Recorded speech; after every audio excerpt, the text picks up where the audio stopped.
Okay, so you're getting ready to waterproof your All house, right. and you sent us a whole stack of paperwork. Yeah. Contracts and addendums and licenses and insurance certificates. It's a lot.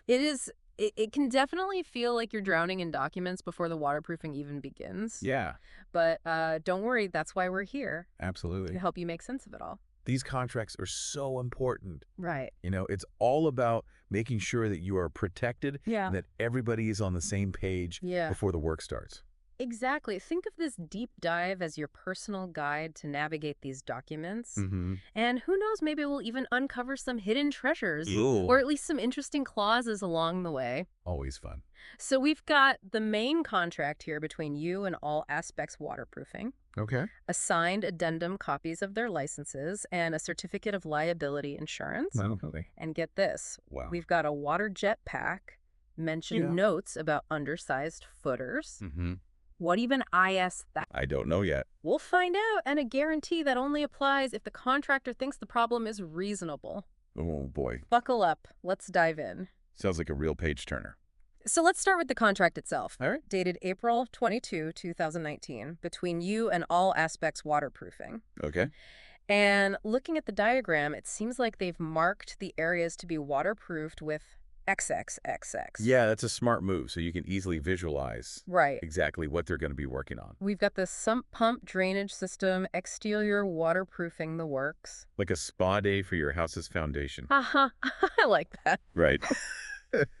Now, of course, we've got to talk about the price tag for all this pampering. Yeah, $30,000 with a $13,000 down payment. that's a chunk of change. It is. You'll want to make sure your financing's in order and understand the payment terms. Absolutely. The final payment is due when they're finished, and there's a possible 5% fee if you're whipping out the plastic. Speaking of whipping things out, let's unpack these terms and conditions. All right, let's see what we got. Some of these are pretty interesting, like Clause 3.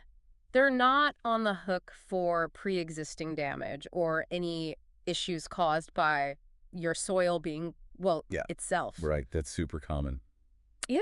Yeah, they're taking responsibility for their work, but not for things that were already going on beneath the surface, so to speak. That makes sense. So they're the waterproofing specialists, not miracle soil doctors. Right. But wouldn't you want to know if there was pre-existing damage? Oh, for sure. I mean, wouldn't that affect how they approach the waterproofing? It definitely could, and that's a fantastic point. Okay. You should absolutely discuss with the contractor how they plan to handle Yeah. pre-existing damage if they find any, Huh. and get that agreement in writing as an addendum to the contract. Okay. That way there are no surprises down the line. Great advice. Yeah. This next one's a little out there. Clause 4. Right. No responsibility for damage caused by acts of God. Acts of God. I'm picturing a mini hurricane specifically targeting your basement. Well, thankfully, those are rare. Yeah. But yes, acts of God usually means those unfortunate natural disasters that no one can control, Okay. like floods, earthquakes, or, Mm. meteor showers. Okay, so no waterproofing superhero capes for these guys. Right. But, it does raise an interesting question. What's that? What happens if something like that does happen during the project? Is the work covered by insurance? That is something you absolutely want to clarify with both the contractor and your insurance company. Okay. You need to understand who is responsible for what in case of a major event during the project. Okay, noted. Next up, Clause 9. Right. Limited responsibility for your landscaping. Oh. So if they accidentally bulldoze your prize-winning petunias, you might be out of luck. Or at least you might be responsible for replanting them. Yeah. It's important to have a clear understanding of what they will and won't cover in terms of potential landscaping damage. It might be worth taking photos of your yard beforehand just in case. Good tip. Document everything. Mm-hmm. Let's see. Clause 11. Okay. They can access any area they need to get the job done. Right. Hopefully they're not planning on using your kitchen as a staging area for mud and sump pumps. That's a good point. While access is essential for them to do their job effectively, Yeah.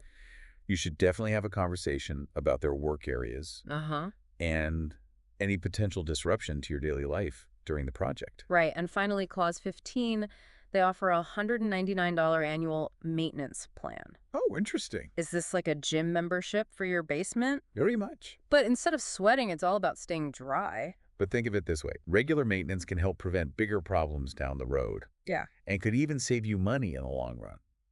All right, so we've covered the basics of the contract, who, what, when, where, and how much. Yep. But wait, there's more. Done. We've got this addendum that seems to throw a few curveballs into the mix. Nope. Let's see what kind of surprises it holds. I'm excited. Okay, back to this mysterious addendum. Dated April 20, 2019, just 2 days before the main contract. Seems like they were adding things down to the wire. It happens. Sometimes things come up Right. during the initial assessment Yeah. that require additional agreements. Uh-huh. What's fascinating here is that it bumps up the warranty to a full 12 months for both materials and workmanship. Interesting. So for this extra work, they're giving you a longer peace of mind period. Exactly. But what is this extra work? Right. They mentioned installing a vapor barrier, Okay.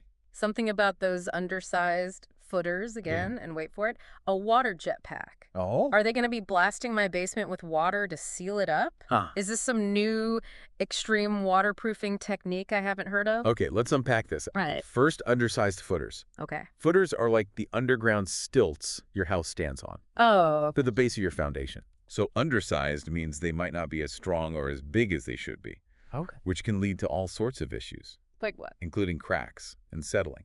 Ah, so that's why they're addressing it in the waterproofing plan. It's all connected. Exactly. Makes sense. Now, as for the water jet pack, Yeah. that's a bit of a head scratcher. Yeah. While it's not someone flying around with a water-powered jetpack, Hmm. sadly, it likely refers to a specific type of equipment used to apply waterproofing materials. Okay, so not as exciting as a water-powered jetpack, Right. but still pretty important.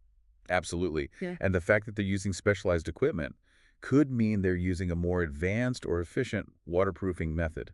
So what are some possibilities? Sure. Could they be using high-pressure water to inject sealant into cracks? Yeah. Or maybe some kind of water-based spray-on membrane? Those are all possibilities. Okay. Some methods involve applying a waterproof membrane or coating to the foundation walls, while others might involve injecting a sealant into cracks or voids. Hmm. The water jetpack could be any number of things, So basically, which is why you should absolutely ask the contractor for clarification. yeah. What's the equipment? How does it work? And why are they choosing it for your specific project? All right. Homework assignment number 1, ask about the water jetpack. Yes. Check. Good. But there's even more going on in this addendum. It seems like they've made a bunch of handwritten additions. And this, my friend, is why it's so important to get everything in writing. Right. Verbal agreements can easily be forgotten or misinterpreted. But written changes, even handwritten ones, provide clear documentation of what's been agreed upon. Yeah. For example, there's a note to scape right wall and locate areas with loose parging. Escape Bright Wall sounds like something out of a pirate treasure map. Maybe they're a finest buried treasure under your house. Oh, man, I hope so. But in all seriousness, parging is a type of cement coating applied to foundation walls Oh. to protect them from moisture and weathering. So they're basically saying they need to scrape the right wall to find areas where this coating is loose or damaged. So they're doing a thorough check before they apply the waterproofing? Exactly. But what happens if they find a bunch of loose parging? Right. Does that change the price? Excellent question. That's something you definitely want to clarify with the contractor. Okay. Is the cost of repairing the parging included in the contract price, or will it be an additional charge? Okay. Remember, it's all about communication and making sure everyone's on the same page before the work begins. All right. Communication is key. Got it. Now, moving on from the addendum, let's talk about those licenses. Yeah. We've got copies of 2 licenses from the Maryland Home Improvement Commission for all aspects waterproofing. Okay. One for a salesman and one for the contractor. Perfect. You're doing your due diligence verifying licenses is crucial. Right. So you know you're working with a legitimate and qualified contractor. Yeah. You can easily check these online through the Maryland Home Improvement Commission's website. And the license number on the contract, 5211853, matches one of the licenses provided. So that's a good sign they're walking the walk. Exactly. Yeah. It means the company and the individual who sold you the services are properly licensed to do business in Maryland. Okay, good. Now let's talk about that certificate of liability insurance. Yeah, This is your safety net, literally and figuratively. right. This is the part that protects me if a worker accidentally puts a jackhammer through my living room wall, right? Not just you, it protects the contractor too. Oh. Accidents happen, and this ensures that if something goes wrong, like property damage or an injury, Yeah. there's financial coverage to address it. This certificate shows they have general liability insurance, Okay. covering things like property damage and bodily injury. So if a worker trips and falls on the job or accidentally breaks a window, This insurance will help cover those costs. That's right. That's a huge relief. Absolutely. And the fact that they have this insurance demonstrates that they take their responsibilities seriously and are taking steps to protect themselves and their clients. We've covered a lot of ground here. We have. The who, what, when, where, and how much of the contract, those curious addendum details, and even the importance of licenses and insurance. It really is amazing how much information is packed into these documents. It is, and we've only just begun to scratch the surface. That's right. There's always more to consider when it comes to legal documents and home improvement projects. For sure. But don't worry, we're going to unpack all of it. We will. Okay, so before we move on to the grand finale of this document deep dive, let's take a quick pause. Good. When we come back, we'll be exploring some broader implications of this contract and discussing things you might want to keep in mind as you move forward with this project. Stay tuned. All right. Sounds good. Okay, so we're back. Back. Ready to wrap up our deep dive into your waterproofing contract? Yes, and remember, this contract is just the beginning. Right. There's a whole world of waterproofing wisdom out there to help you make the best decisions for your home. So before the break, you were about to share some broader implications and things to keep in mind. Oh, right. Yes. As our listener moves forward, so lay it on me. Well, for starters, have you considered getting multiple quotes from different contractors? That's always a good idea. It's like shopping around for the best deal, but instead of a new pair of shoes, it's a dry basement. Exactly. Getting multiple quotes allows you to compare not just the price, Right. but also the services offered, the warranties, and even the contractor's communication style. Mm-hmm. You want to make sure you feel comfortable and confident with whoever you choose. Great point. It's a big decision, and you're going to be working with these folks pretty closely. Yeah. So beyond the quotes, what else should our listener be thinking about? Research, my friend. Research. Ooh. Don't just take their word for it. Right. Look them up online. Check out reviews. See how long they've been in business. Yeah. A little digging can go a long way in making sure you're working with a reputable company. So true. It's amazing what you can find online these days. Reviews can be super helpful, especially when it comes to things like customer service and the quality of their work. Absolutely. And speaking of quality, Yeah. let's talk long term. Okay. Waterproofing is an investment, Yeah. and you want to make sure it lasts. Right. So before you sign on the dotted line, Mm-hmm. make sure you understand the maintenance requirements. Okay. Some systems need regular checkups Yeah. and upkeep to keep them in tip-top shape. That makes sense. It's like getting your car serviced. Exactly. Regular maintenance can prevent bigger problems down the road. Exactly. So what kind of questions should our listener be asking about maintenance? Great question. Ask about recommended inspection schedules, any DIY maintenance tasks you can do yourself, Mm-hmm. and the expected lifespan of the waterproofing system. Okay. You want to know what you're getting into Right. and what it will take to keep your basement dry for years to come. Okay, so think long term, get those maintenance details, and do your research on the company. Anything else? One more thing. Think about the future. The future. If you plan on finishing your basement, Yeah. adding an addition, or doing any other major renovations, you need to factor that in to your waterproofing plan. Right. You don't want to invest in waterproofing only to have to rip it all out a few years later if you decide to add a home theater in the basement. Exactly. Talk to the contractor about your future plans. Oh, okay. And make sure the waterproofing system can be adapted or expanded if needed. All right. So much great advice. I feel like we've covered so much ground today. We have. We've deciphered the contract, explored the curious world of water jetpacks, and talked about the importance of research, communication, and thinking long term.